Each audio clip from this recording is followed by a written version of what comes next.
All right, guys, we'll go ahead and get started here. So today and tomorrow, I want to go through the second content area, which is basically the Algebra 2 concepts, and with the idea that, again, Algebra 1, Algebra 2 are going to be the majority of your questions on the SAT. Combined, they'll be about 60% of the, or about, so approximately 60% or so, just under 60% of the total questions for the entire SAT. So when you're looking at the Algebra 2 topics, the first thing that you're going to see that will show up a lot is having to work with, interpret, and identify information about nonlinear functions. So there might be parabolas, which will be pretty common, but there also just might be some that are randomly not linear. And if that's the case, you'll have to be able to interpret information like this question. So on page 10, I want you to try this problem here on your own really quickly, and then we'll go through and I'll talk about what you have to distinguish on this.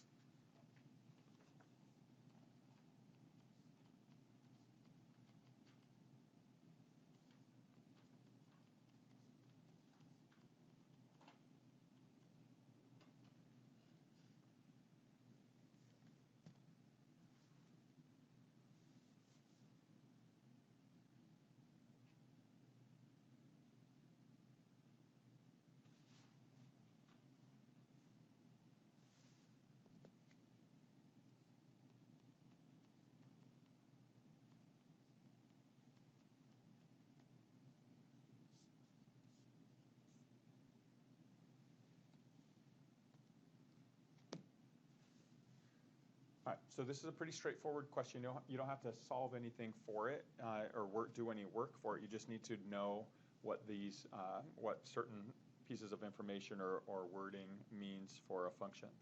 Okay, so first you do need to know what function notation means. Usually it's going to be f of x, but it could be like g of x or h of x as well. Those would be the most common. Okay, and this is not f times x. What this is it's saying this function f, so this graph right here would be the graph of f, where x is your input value. So if you want to see what is f of 3, you would find 1, 2, 3 is the input, gives you an output of here 1, 2, 3, 4, 5. So f of 3 would equal 5 based on this graph, looking at your input and the corresponding outputs. Okay. So when you're reading the problem, you do need to understand, are they asking for the input, the x value, or the output, the y value, or the f of x value? Okay. So in this problem here, it says for what value of x, so that tells you you're looking for the input, is the value of y at its minimum. So what we want to do is we want to find the lowest y value. So we see that the lowest y value in this graph occurs right here at -2. But it's asking for what value of x. Is that the case? So when you look 1, 2, 3 in the negative direction, okay, and so your answer would be the -3. Now, if it asks you for the minimum x value, it would be here, the maximum x value here, the maximum y value here, the minimum y value here. So again, it's just a matter of understanding what max and min are they talking about, along the x's or along the y's. All right, so once again, there's certain times that I'll do some even problems just because they are pretty core to what you will likely see.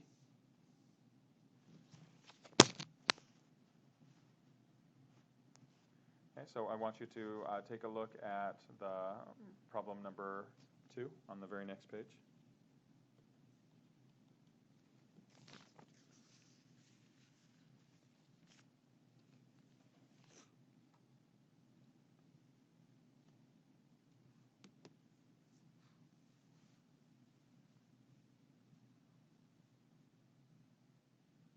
For almost anything that's not linear and not quadratic, you're more than likely just going to need to interpret information about it. So when you look at this graph, you don't know, or I mean, you guys will learn this year, if you haven't already, how to kind of get an idea of what the graph might be. But you don't know what this graph is. They're all the same graph. They're just kind of shifted a little bit differently. But it's asking you which of these could be the graph of f that has 3 distinct zeros. Well, if it has 3 zeros, then that means that it's going to have 3 x-intercepts. Okay? And so when you go through and you look to see, I have 1, 2, 3 x-intercepts, so you know that's your answer. Okay? Here I have 1, 2, 3, 4 x-intercepts, 1, 2, 3, 4, 5, 6 x-intercepts, 1, 2, 3, 4, 5. So again, the one that we're looking for is the one with 3. So you can just identify which one crosses that x-axis at 3 places. Okay, there's similar types of questions that you might see on this that ask you which of the following functions could have 3 values, where if it had said like f of x is equal to, let's say, -5. If that's the case, if it says it has 3 values where that's the case, you might see that it's right here as well. If these are all -5s, or whatever the output they give you, that would be sort of the way to test those to see which one is correct. Okay. Same page. I want you to go ahead and try that second problem there, please.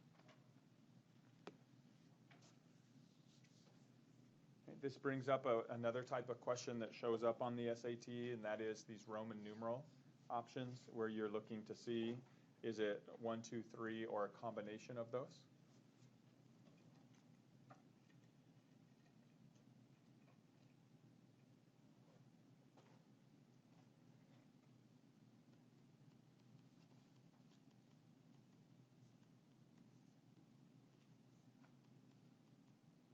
And for problems with the Roman numerals, you're going to test the validity of each option and just see, is it true or is it false? And then answer your questions based on that. Okay, so again, this is a function notation question again. And this one has you evaluating it. So this one is taking your f function and finding what is the output when the input is whatever the number is in the parentheses. So f of -4, and you come across 1, 2, 3, 4, has an output of 1. Okay, here, so which one is equal to 1? So that means that this one is true. Okay, the first statement is correct. It's equal to 1. F of 3/2, so if we go 3/2 is right here, has a corresponding y value of 1. So that one's also true. And then f of 3, 1, 2, 3 is here. We see it also has an output of 1. So this one is true for all 3 of these, so your selection would be option D. Again, if you just test true or false for each individual Roman numeral, you'll eventually end up with the correct solution. All right, so here's another nonlinear function, a graph that you need to be able to interpret. Okay, so this is on page 12.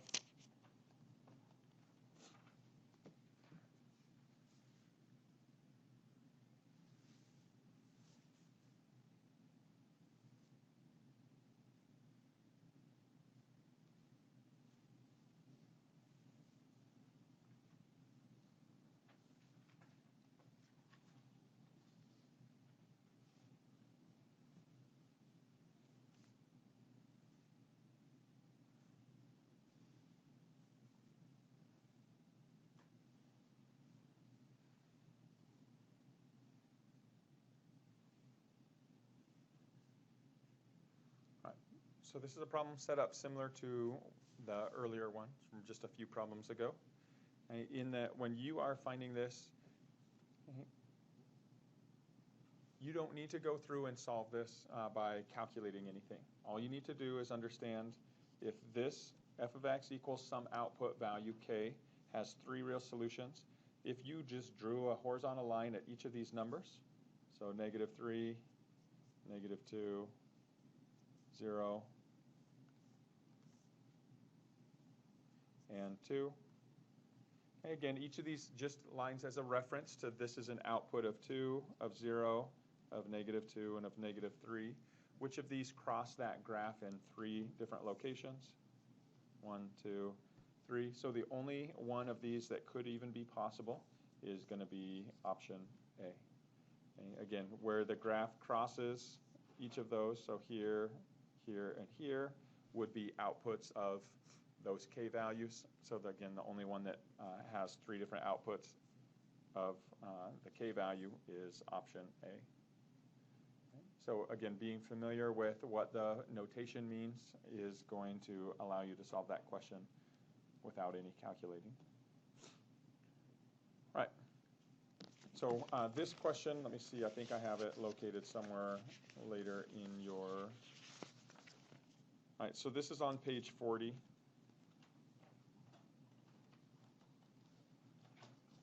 The general question number 9, I believe. And I want you to see if you can answer this.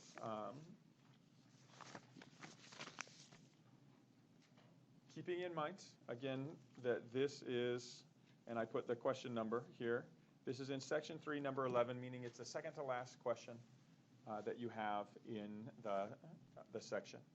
Okay, the SAT ranks questions from easy to hard. Okay, so for each individual section, the earlier questions are considered easy as far as their rating system. I mean, as far as the number of students who do well on them. Okay, and then as the questions get later and later in the section, fewer students traditionally get those questions correct. Okay, so this is a problem that is late in the test, meaning it's not an easy question.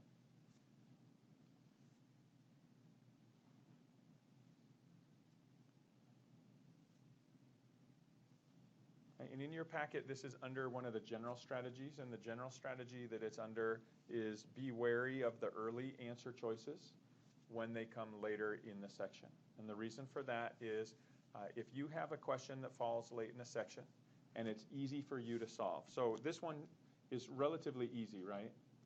When you look at these intercepts, everywhere there's an intercept, it corresponds to a linear factor of x minus whatever that intercept is. So x minus a negative 3, x minus 0, so just x, and then here x minus the intercept 2. So you know that these are your factors for this function. So the idea is, well, that's pretty easy. It's option A, right? You have this factor, and this factor. And if that were the case, it would not be question 11. It would be in the middle or early part of the section. Okay, so that should ring a bell, or that should trigger a warning that this is not the correct answer. This is likely not the correct answer. Okay, so let's test it and see. What do you know about equations that have the end behavior where they both go up? It's going to be a even, right? So this one has to be an even power, right? And it has to be a positive in front. Right? If you have a graph that goes like this, down in both, it's a negative leading coefficient and an even power. If you have something that goes up and to the right, it's positive with an odd power, total sum of powers. And if you have something that goes down and to the right, it's a negative with a total odd number of powers. So when you look at this, you have 1, 1, and 1. So based on this right here, you have a total power of 3, okay, or a degree of 3. So can you have a graph that goes up in both directions with the power of 3? No. So you know that that's not the case. What has to happen is one of these factors is squared, and if you are exposed to how to determine if they are, if it goes through on a line, it's a power of 1, a line, power of 1. If it changes directions at that 0, it's a power of 2. And if it goes through like this, kind of snakes through, then it's a power of 3. So by changing that here to an x squared, an x plus 3, and an x minus 1, you get your solution for that to be the correct option, B. And more than likely, if you come across a problem where it seems like it's too easy to be that late in a section, more than likely the answer that you think might be right is going to be option A. It possibly B, but more than likely the distractor, like this, will come before the actual answer. Okay, so just be aware of that. Be wary of questions that seem too easy and they fall in the later sections. All right, so here's another example of that. This isn't in your packet. Oops, so let me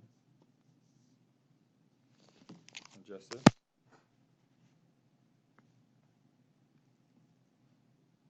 I want you to try answering these two questions.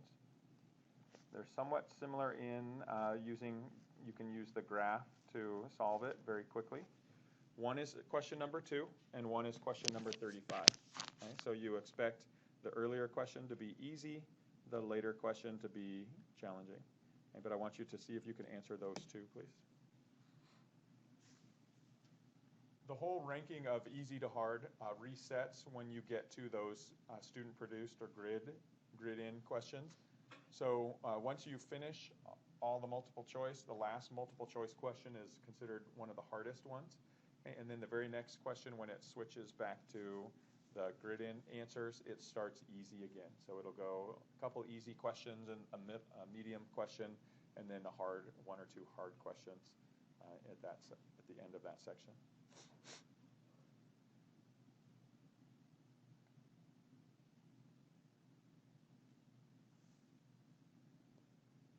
All right, for this first one right here, again, it's an early question, so you expect it to be pretty basic. Scan the answer choices, which is my number 1 strategy suggestion. You see everything's a linear equation. So when we come up here, we're simply going to see which of the following is the correct linear equation. Well, we have a slope of up 1 over 2, so plus 2 is the slope. And we have a y-intercept of 0. So we expect this to be a y equals 2x plus 0 form. And so, again, with our d's and our m instead of the x and y, we see that our answer choice A. Hey, this is early in the SAT, so the fact that it was easy, not a trigger. Okay? But when we look at the next question here, okay, there's a couple different ways you can solve this. You can solve it as a system. You can set those equal and solve.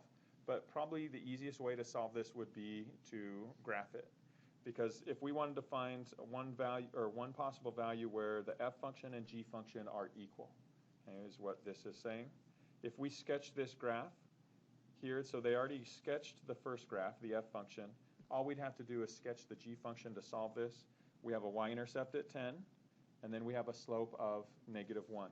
So if you think of this as going down 1 over 1, down 1 over 1, what we would get is this graph, meaning your answer would be 3/2. If it was that simple, there's no way this would be question number 35, and one of the last couple questions in a section. So that probably means something's wrong. Did anybody catch what I did wrong on this? So what I did wrong was I didn't look at the scaling of the grid. Right? So in blue here, that's incorrect. But if I were to sketch this graph correctly, I have a y-intercept at 10, a slope of -1. We'll notice that the horizontal grids represent half. So if I go down 1 over 1, I have to go to here, right? Down 1 over 1, down 1 over 1. Right? And by going over 1, I have to move over 2 along the grids of the x. So here would be my correct graph. Also easy, okay, but it does have a common mistake. So my answer could have been, again here, one possible value of x could have been 2. The other one could have been 8. So 2 or 8 would be my correct answers. Okay? Now that makes more sense because there was a trick to it. There's a reason it showed up later in the section, even though it was an easy solution. Okay? And just be wary of that. Okay? If you come across an answer that seems too easy to fall at the end of a section, check it over. I mean, it's not a guarantee that there's a trick to it, but more than likely there will be. All right, if we come back to our packet, okay, I want you to see if you can answer this question. The reason I included this question is it just allows me to sort of go through what nonlinear functions that you are expected to know for the SAT.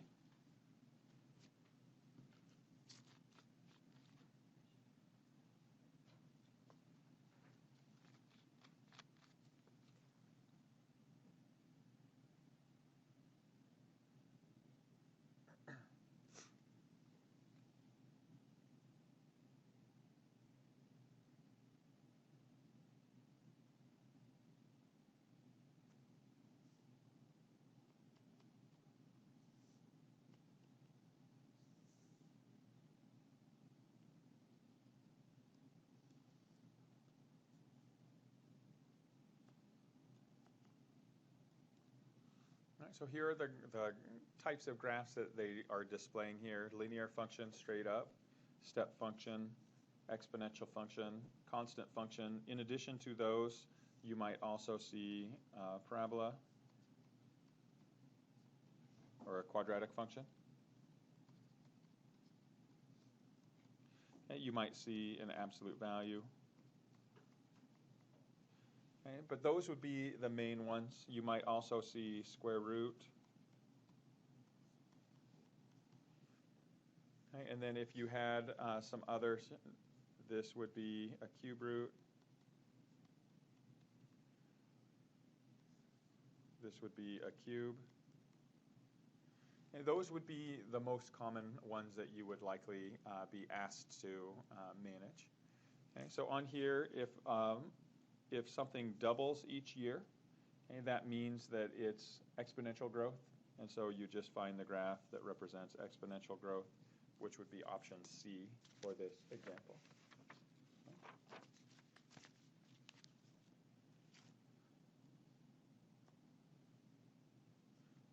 All right, on page 14. You might also need to be able to work with word problems that contain nonlinear functions. More than likely, it's going to be quadratic, okay, but it could be something that is a log or exponent as well. It could be some higher power polynomial function. But more than likely, you can expect to see some things regarding quadratic functions.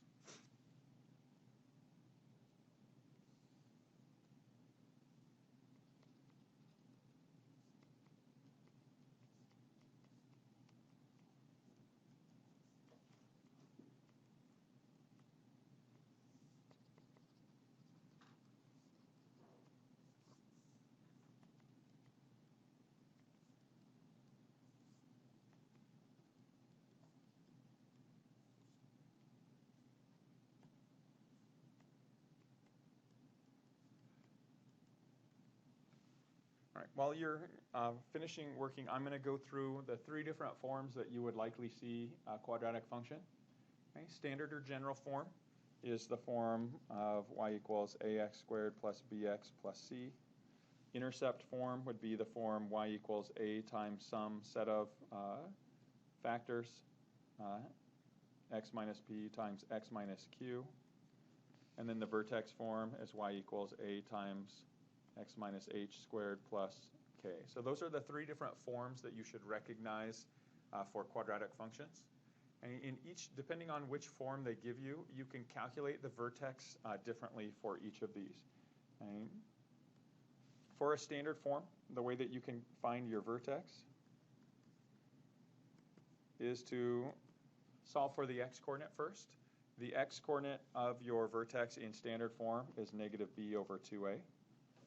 Okay, and so what that tells you is the vertex is going to be negative b over 2a, and then the corresponding y value, I'm going to call it f of x, because you just take whatever value you get for that x coordinate and you plug it back into the equation, and that's your corresponding y.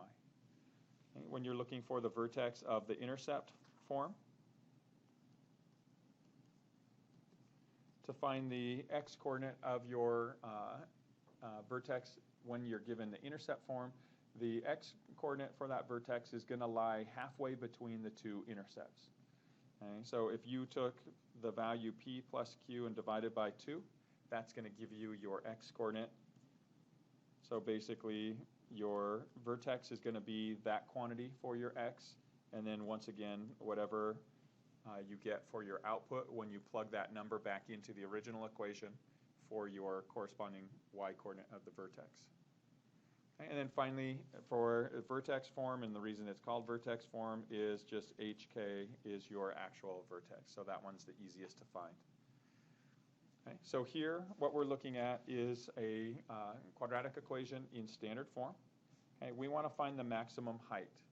Okay, so once again, you need to understand, is this asking for the input or output? Okay, so we have a time at which the maximum height is attained. or we have the maximum height. So this is the time, this is the height. Okay, so what we're looking to do is we want to find the output. We want to find the h value here. Okay, so in order to find that, the maximum height, keeping in mind that the vertex of a quadratic function is the maximum or minimum. So we want to find the vertex here. So if we take negative b, so here's our a value, our b value, and our c value in standard form. So if we took negative 46 divided by 2 times a, negative 16, the negatives cancel, and we can simplify what we have. When we take this and simplify it, 2 goes into 46 23 times, no common factors here. The signs canceled, and so we get 23 over 16 is the x value, the input, the t value. And so if we plug this in to each of these t's right here and evaluate h of 23 over 16, we can solve. Now this is the calculator portion, so you will need a calculator for this. You probably don't want to do this one by hand. But if I take negative 16 t squared plus 46t plus 5, I'm going to show you here on the TI-89, one way that you can evaluate expressions is using what the TI-89 calls the width key. The width key is this vertical bar. So if I type an expression and then put the vertical bar and then tell the calculator what I want to plug in for each variable. So if I want t to equal 23 over 16, I'm going to go ahead and put a decimal here so my answer displays as a decimal. I get 38.0625, so the approximate output value is going to be 38. Okay.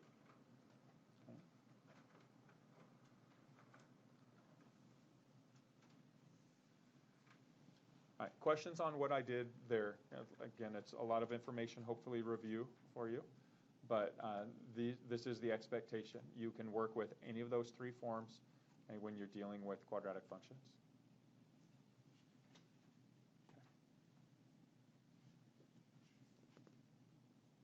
All right, let's jump to question 13 on page 15.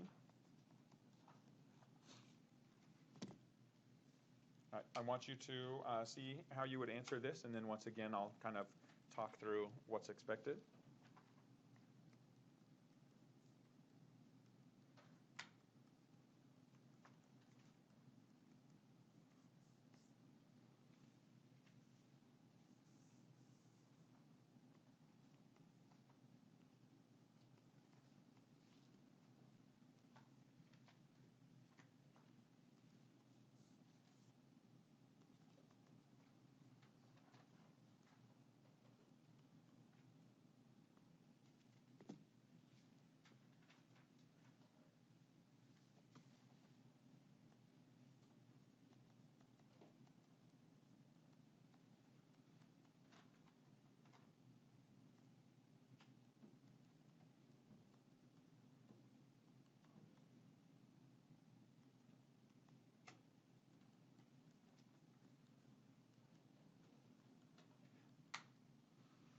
All right, so this is an exponential function problem. Okay? It says that you have a decay at a rate of 13%. Okay? So a couple things to think about in these. When you're working with exponential growth or exponential decay, okay? This is your basic form where your a value is your initial amount, or the amount at time 0, because anything to the power of 0 is going to be 1, and so that tells you what the amount is at the start. Okay, so right away here we know that if the initial amount is 388, we know we can eliminate options A and B. Okay? We know that this has to be 388, the initial amount. And so now it's just a matter of how do you adjust the growth or decay factor. And the way that you adjust this is you take 1 plus or minus the rate of change, okay, or the changing percent, as a decimal. Okay, so here, if this was a growth of 13%, it would be 1.13, but it's not. It's a decay, so it's 1 minus 0.13, giving you 0.87, and that tells you that option D would be the correct choice. Okay. All right, when you're looking at exponential growth, again, the growth factor needs to be greater than 1. And here it's going to be a number less than 1. Again, it'll be a positive value, but it'll be less than 1. Okay. All right, so we'll go ahead and stop here for today, and we'll finish up the Algebra 2 stuff in class tomorrow and move along if there's time to the problem solving and data interpretation.